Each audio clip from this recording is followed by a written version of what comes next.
أعوذ بالله من الشيطان الرجيم بسم الله الرحمن الرحيم أستغفر الله ربي وأتوب إليه الحمد لله رب العالمين والصلاة والسلام على خير خلقه وخاتم الأنبياء والمرسلين سيد الأولين والآخرين شفيع المذنبين رحمة للعالمين محمد وآله الطيبين الطاهرين المعصومين اللهم صل على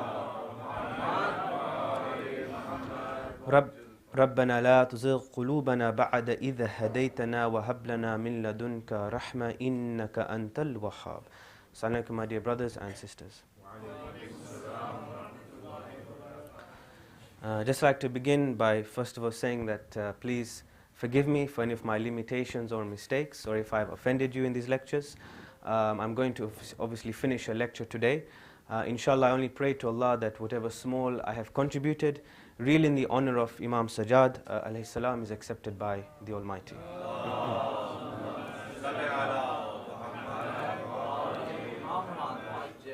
I also begin by giving my salutations, Jazakallah, to al-Husayn alayhi salam and the Shuhada of Karbala.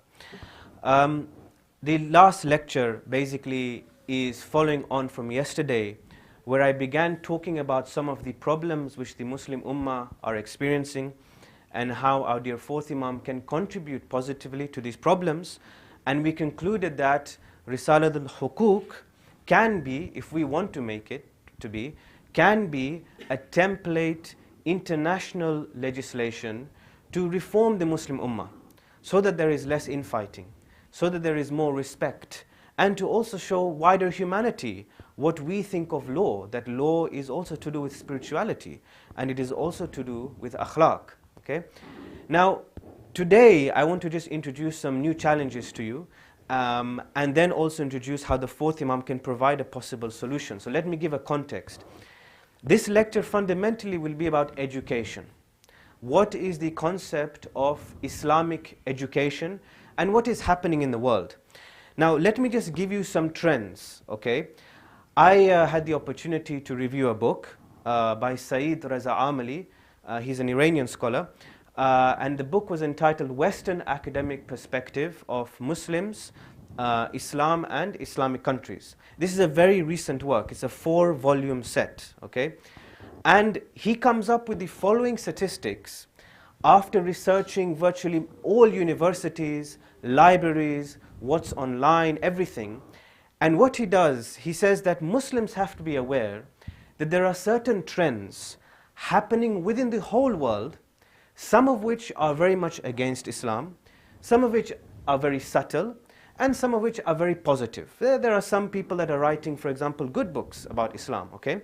Now, I'm just going to introduce to you 2 of these trends, 2 only, because it requires like a whole series of lectures, okay? The first trend, he says, is Islamophobia. What is Islamophobia? As the 1997 Runnymede report suggests, Islamophobia is the dread or hatred of Islam, and therefore to fear or dislike all or most of Muslims. Islam, in the definition of Islamophobia, is presented as monolithic. That means we only think in one way. We are inflexible. We are known as another group of people, not really part of society. We are barbaric. We are irrational. We are primitive. We are sexist. We are aggressive. And we are an intolerant religion. Okay? Now, this is nothing new that I've told you. You'll find in media, for example, you'll find a lot of reports which are derogatory towards Muslims. So what he's saying is that Muslims have to be aware that there is a trend to depict Islam as barbaric. And there are many examples that I can give. Gillian Poland's cartoon, The Innocence of Muslims trailer, what happens in South Park, all of these things, where our dear Prophet is portrayed as a warmonger, for example, or our dear Prophet is portrayed as a barbaric person. Now, there is a reality to this. We cannot ignore this. Are all of these accusations true of Islam? Okay? Now, we would say no. We should not be the subject of this kind of barbarism. Fine. But let us be more specific than this. What is happening in universities and libraries? Sayyid Reza Amali analyzed 23,872 works, that is books, journal articles, all kind of sources. And you know what he found?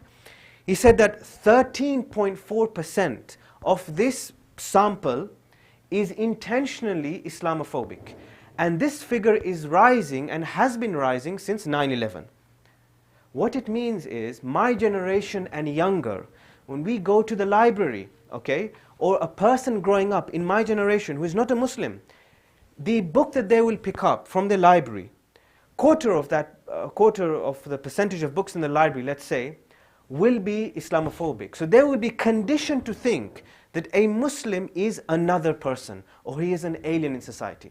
Now we have seen previously with African Americans, we have seen with Jewish people, we have seen with Aborigines, the same thing is happening. Now you tell me, to what extent are we aware of these trends? One, okay? We think it's got nothing to do with us. We come to our center, we hold our programs. What happens in 10 or 20 or 50 years when our rights become threatened? What happens when your next door neighbor doesn't want to keep a relationship with you? What happens if you find difficulty getting a job? Okay? These are real things I'm trying to tell you. Okay? Now, this trend started where? And we should already know this, but I don't think most of us do. This trend of portraying Islam as barbaric started in the 7th century when Saint John Damascene, who existed between 676 and 754 CE, was the real founder of the Christian tradition against Islam. What did he claim? He said that the Quran was a copy of the Old and the New Testament. Okay? And why did he say this? Because Islam was starting to grow. We know that the Prophet was able to quickly spread Islam within his short time. And because it started to grow, these were the type of accusations coming against the Quran and the Prophet. Moreover, not only did he say that, he started to paint the Prophet as a barbaric man. Now, you may have heard of Andalusia, okay, in Spain, if you like.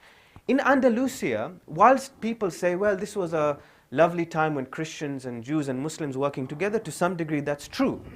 But there was also an underground movement which was the start of the Crusades, and the Crusades started to do paintings and literature, where they started. Now if you go on Google and you put Prophet Muhammad, for example, and you'll get certain old, very old cartoons, you know, Prophet in a turban and with a sword, right? And if you do it, you'll get these things.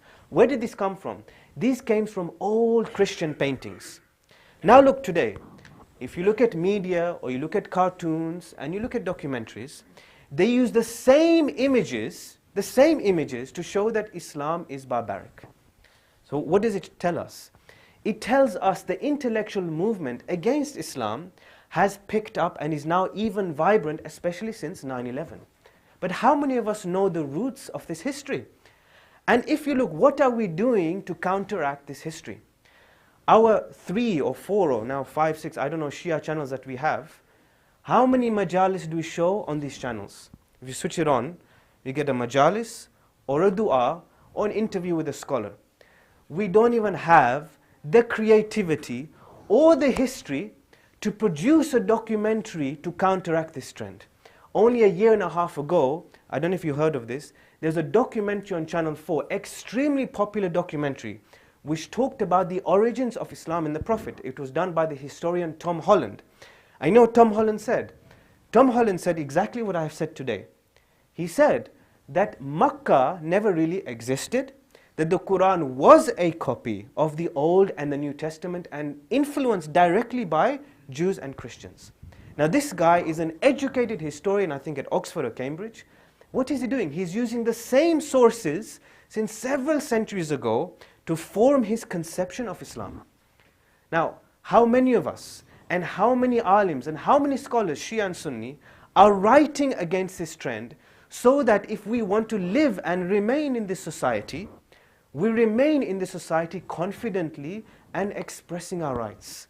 We have not even caught on to this fact. This is one huge trend. Let me give you the second trend. The second trend is known as Islamoromia. What does this mean? Sayyid Reza Amali says that Islamoromia means that Islam is presented within the Western tradition. Now I'm not saying Western tradition is bad or anything. I have studied law, I've gone to university, I think there's a lot of merit, no problem. But there's something subtle here. that Islam is presented to be within the bosom or the chest of the Western tradition, so that if you are to write or think about Islam, it should be done with the Western lens or with Western values only. So what does that do? And he quotes, that means there's a gradual shift from hard colonization in the East to soft colonization of the East. What does that mean? Now, my marhum grandfather often used to tell me, because he used to live in Dar es Salaam, so the British Empire, etc., all the elders will here tell you, if you live in a society that is colonized, the reigning system will govern your policies, will govern the way you earn your income, will govern your rights. That is known as hard colonization. You have a reigning supreme power, just as what was Gandhi was fighting against. But what is soft colonization? Soft colonization is colonization of the mind. That means you are trapped into thinking that there is only one way of looking at society. Now yesterday, why did I say, for example, that when we have iPhones or iPads, etc., and we are very poor in science and technology, is because we have a mentality to think that other people are already coming up with scientific developments. So why should we? One. Number two, we have human rights in the world. So what's the point of using Risalat al-Huquq? We rely, therefore, on the reigning intellectual tradition. We have a center, okay? This center or my center back home. We don't know anything about Islamic leadership. As I said, our constitutions and our committees will follow exactly the secular procedure. President, VP, trustee, etc. Fine, there is merit to this. I'm not arguing with that. But we have a beauty in Imam Ali's words, a beauty in Imam Zayn al-Abidin's words about who a leader should be, which is like a compassionate father. And we have not developed that concept yet within our communities of what we want of leadership. So what do? We say, well, this seems a lot of hard work. So what should the responsibility of an alim do? An alim should give lectures on Thursday nights. He should lead prayer. He should have a beautiful voice. He can recite dua. And he might be able to help you in certain problems. It's not the alim's responsibility to come up with a new framework of thinking. It's not the responsibility of an alim to ruffle some feathers. Well, in that case, what is the point of a scholar? What is the point of a local scholar who should be engaged with the society and come up with frameworks to think 50 to 100 years ahead, so that this or any madrasa is very well equipped to withstand the challenges over the next century? We have made our leadership and scholarship so insular that we have very few books that are actually counteracting this trend. Now, I'm giving you real statistics and real figures, and I'm giving you this scenario that this is where we are. We are living here, so if we want to remain here, then we have to think 50 years ahead. Salawat.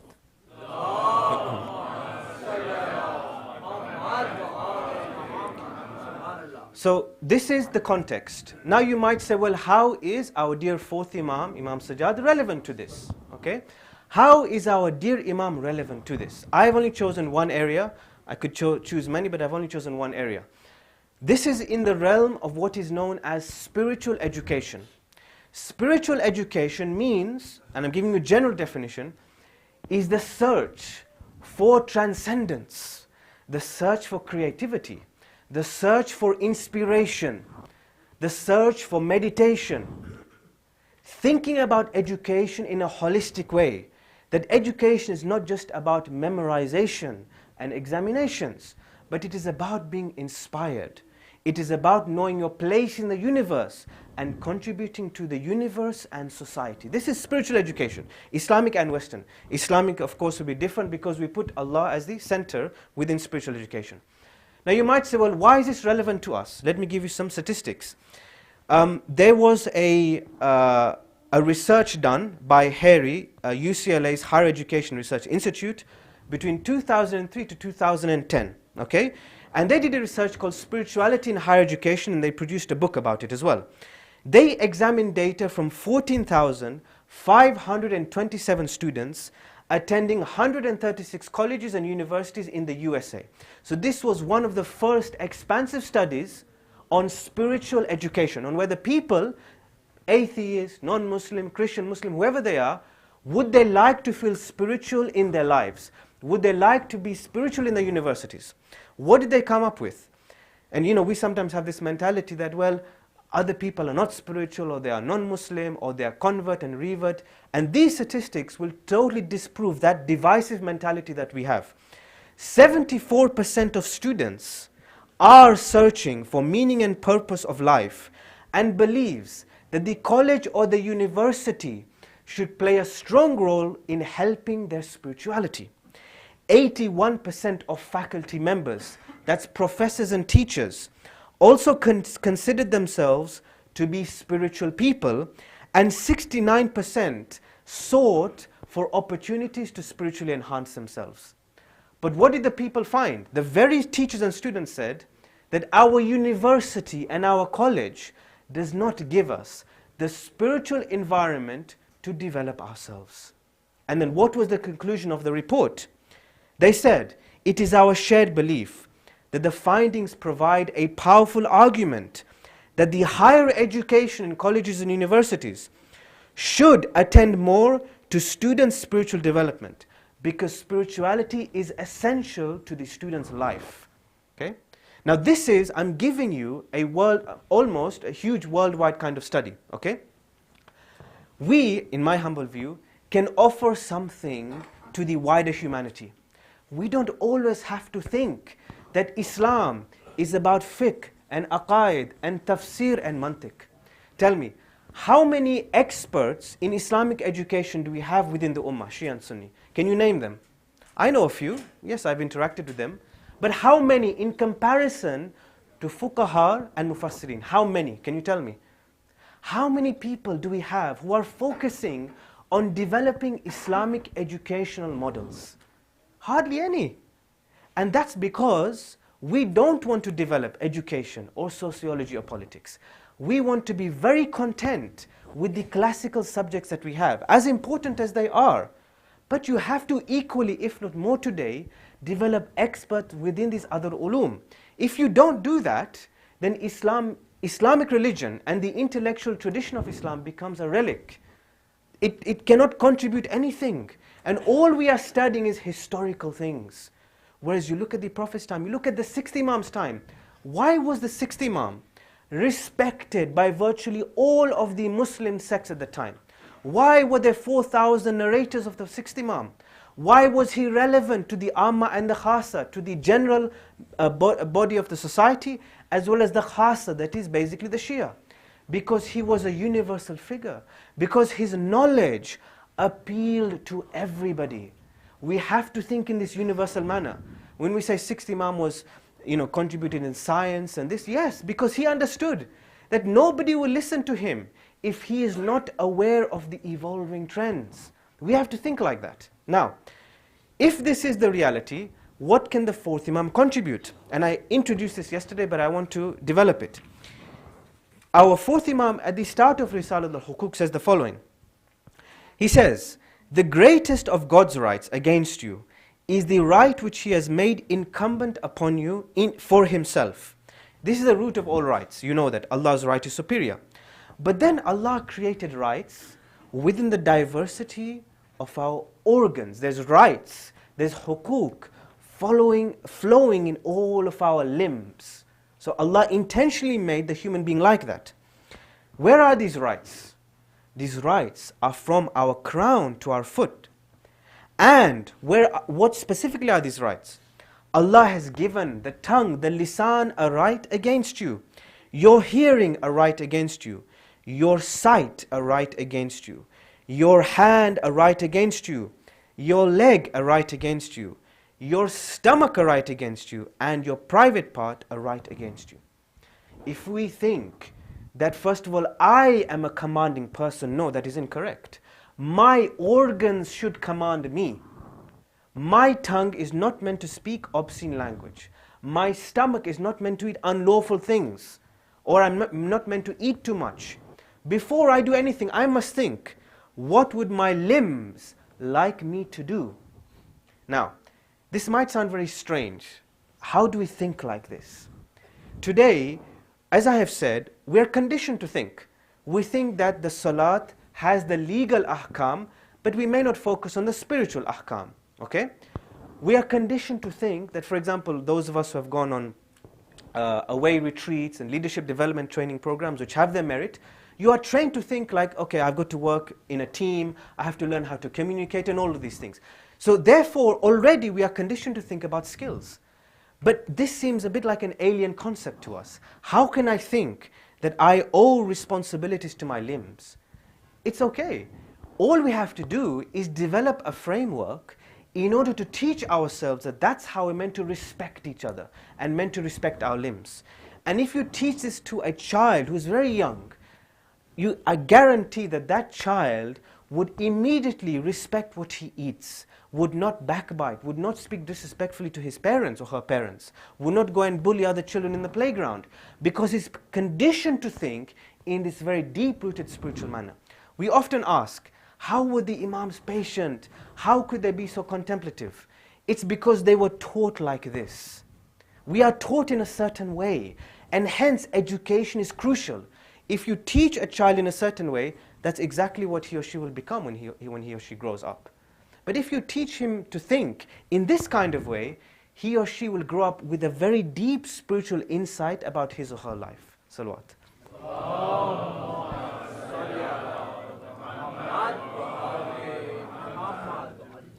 Where can we apply this concept of huquq an-nafs, which is translated as rights to oneself or rights of the self?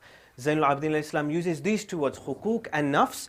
He doesn't use it specifically in a phrase, but he uses it within the early paragraphs, basically together in a sentence, okay? I've just come up with a few examples of how we can actually implement this, okay? The starting point, I would say, is always our madrasas. We should teach this to our children. Alims and teachers should come up with a syllabus or a module in order that you can teach a child that's how you have to respect your organs. Because we often say children are influenced by very bad things in the outside environment. Yeah, well, this is in any time. Even in the Prophet's time, there was a bad environment. But he made it good, didn't he? He went to the cave of Hira himself to reflect. Those who are near him, he taught. So we have to do the same. We must create a good internal environment. So we have to develop a framework and syllabus based on this. Number two, we can introduce it to universities and colleges worldwide. But as I said, we need scholars of education to do that. But because we don't have any, so the world thinks Islam doesn't have anything to offer in education. But we do. We think that a hadith should just be a beautiful thing that we hear, a nice spiritual anecdote. A hadith can be viewed in 10 ways. It all depends how you develop it. So if you pull the hadith and you make a syllabus and say, look, you can use this in a university or college, then you will find that actually this will be implemented worldwide. And third, in the reformation of criminals, you might say, what has Islam got to do with the penal system, with the criminal justice system, with prisons? You can use this to reform terrorists. You can use this to reform murderers. What does Zayn al-Abidin say? He says, the right of your hand is that you stretch it not towards that which is unlawful to you. You don't extend your hand to something or a situation that is unlawful. You know, there is a rehabilitation process in prisons, and there are a variety of models. Why can't this be a model? Why can't we present this or enact it ourselves even within our Muslim countries, so that we are training the mind of prisoners or criminals to think in a way that their limbs have a level of respect that they should adhere to. But again, I'm just giving you a few ideas. You might even come up with even better ones. But I'm just coming up with these to show you that what we have in our tradition can be extremely universal. Extremely universal. But we don't want to think in that line, unfortunately. And hence, the Islamic tradition continues to remain less vibrant and is not really part of the wider intellectual development of society. But I have done these lectures in honor of the fourth Imam. I do sincerely believe the fourth Imam has this capability, as I said yesterday, to contribute something better. But it's the responsibilities of scholars and community members to give platforms and spaces for these opinions and to actually develop these models. Salawat.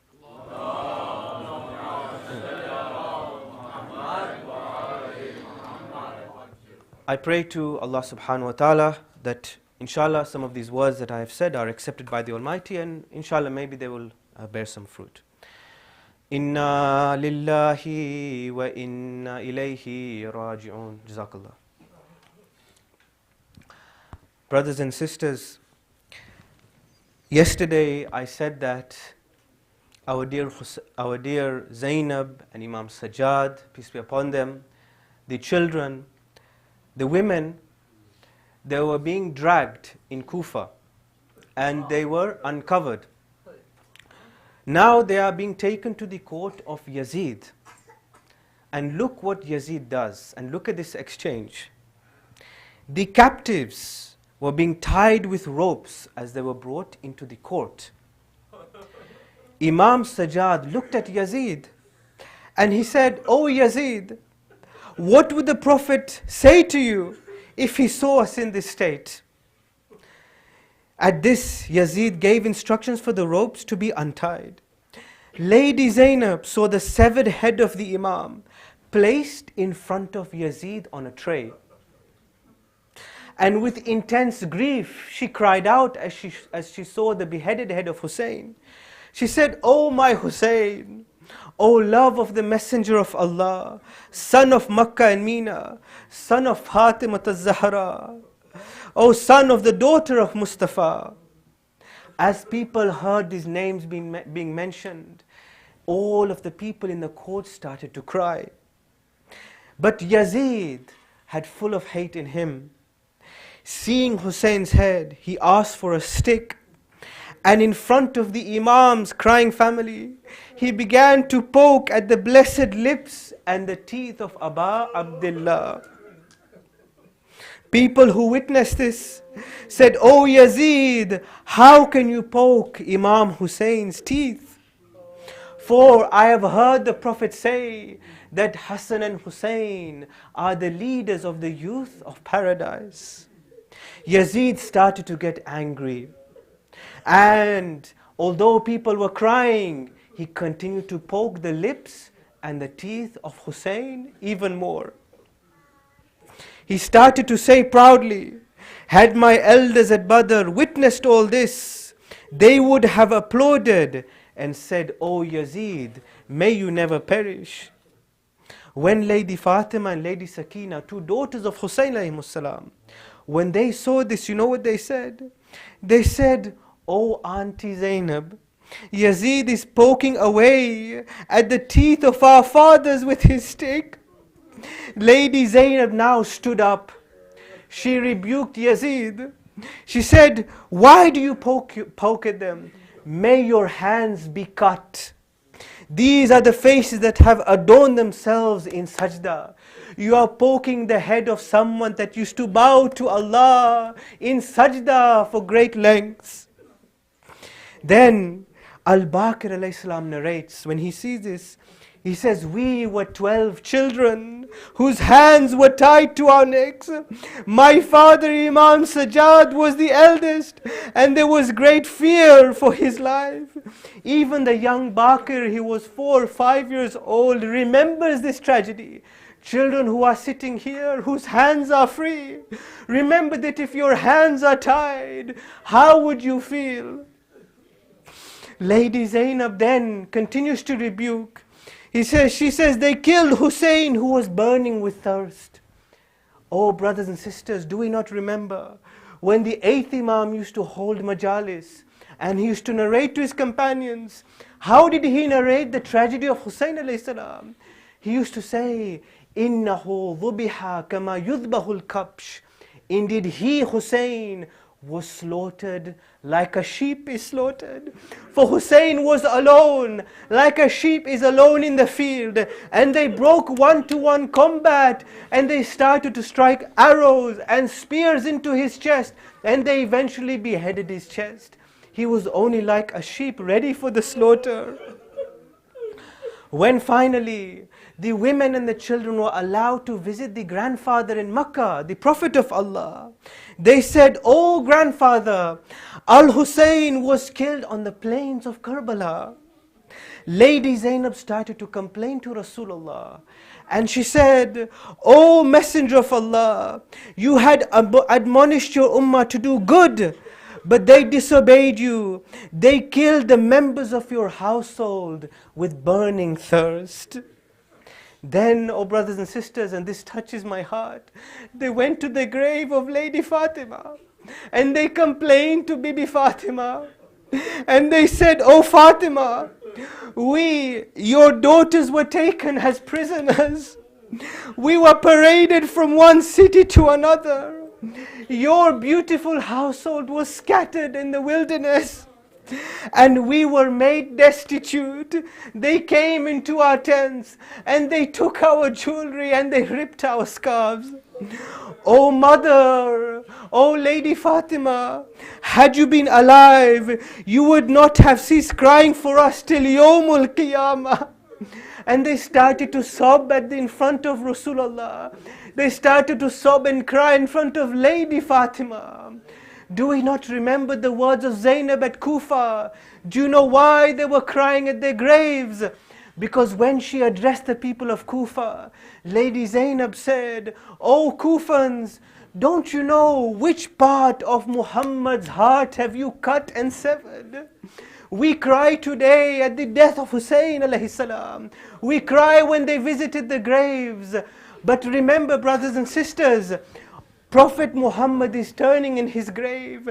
Lady Fatima salamullahi alayha is turning in her grave. What can they do? For if they were there in Karbala, surely they would have helped all of them. But what would they have done? They would have cried at the way the women were treated. Oh Allah subhanahu wa ta'ala, may you have mercy and may you elevate the shuhada. And may your anger be directed towards the enemies of the Prophet and the Ahlul Bayt. Inna lillahi wa inna ilayhi raji'un. Matam al-Husayn.